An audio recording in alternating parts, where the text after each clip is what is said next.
Go. Okay, this cart that we have here has two different types of oxygen. We have the first bottle here has medical, has MedPure that's on the bottle. This is medical, and in this bottle it'll say aviators oxygen. This goes in the aircraft. The main one you'll be dealing with medical is this bottle has MedPure.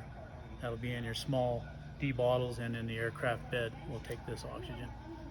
So the regulator here, this regulator is hooked up to both bottles. Depending on which bottle you have open, you only have one bottle open at a time, depending on which one you're going to use. So this regulator, this valve, is what controls how much oxygen will come out of this gauge. This gauge shows the actual pressure of what's in the bottle. This gauge shows what's coming out of the line through this valve. And to increase the oxygen, you turn it right until it gets a resistive amount of pressure, and then the pressure will come up, and you don't want to go over any more than 2,000 pounds at a time. You just want to be careful, be slow when you fill these bottles. Anyway, so this line setup will be hooked up to this accelerator we have. So the accelerator is to help get the oxygen in a bottle when these oxygen, the main bottles, are lower than 2,000 pounds. So when the bottles are brand new, which is they're about 2,200 pounds roughly, and usually the first one or two fills you don't need the accelerator. So we'll just go ahead and show the hookup of the bottle to a D setup. This is the line that you'll be using to connect to the D bottles, and this is our regulator for these D bottles. And you'll unscrew the cap here. This will protect from any contaminants. It's very important that you don't have any oil on these lines or no oil on your hands. Like I said, oxygen is not flammable, but it makes everything around it flammable, like oils, anything that can burn. It helps that. It's an accelerant, basically. So you'll get your tools here that'll be on the bottle.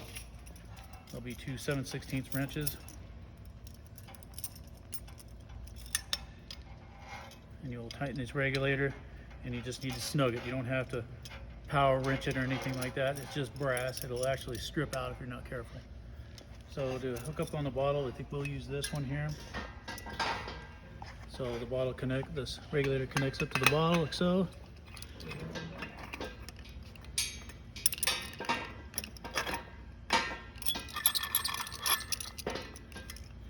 And this, it just needs to be snug. It doesn't need to be super tight.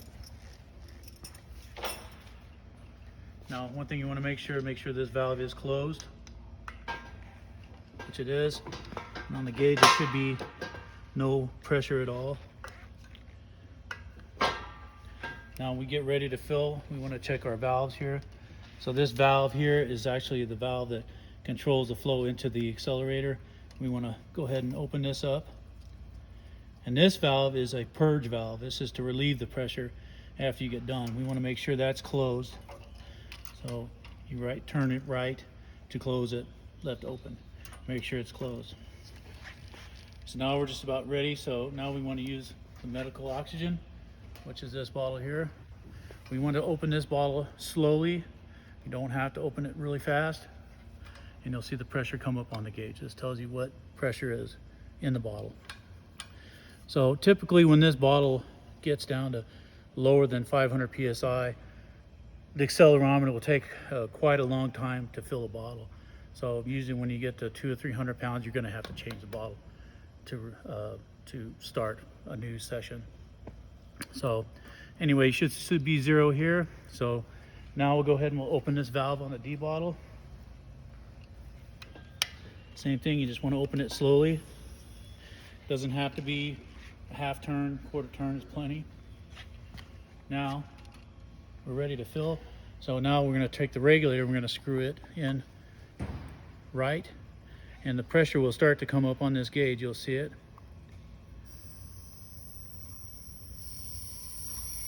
And you will hear a flow of oxygen. You want to look at your gauge here on the D bottle.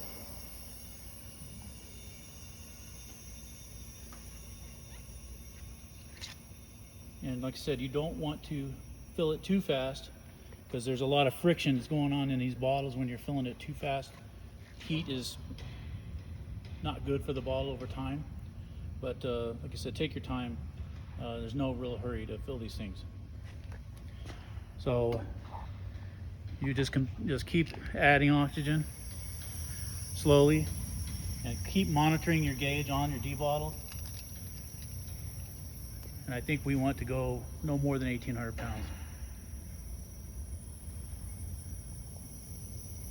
I'm gonna move over here.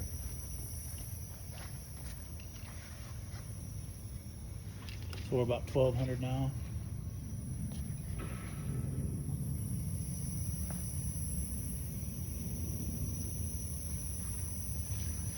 Coming up to 1,500. And you'll feel the bottle gets warm as you fill it.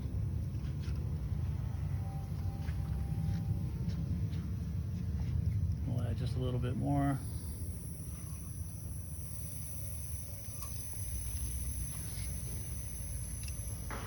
So about right there, we're about 1,800, and we can back this valve off to stop the flow. Once we're happy with this bottle here at 1,800 pounds, we can close this valve. So you can show it's just under 1,800. So now what we're going to close this valve on the line. So if we're going to fill more bottles, we can close this line here, and we can bleed off the oxygen that's in the line. At this point, we can go to another bottle and continue to fill other bottles. If we're done, we can actually go ahead and turn this valve off and then bleed off the system, which we'll go ahead and do. We'll just go ahead and close this one off.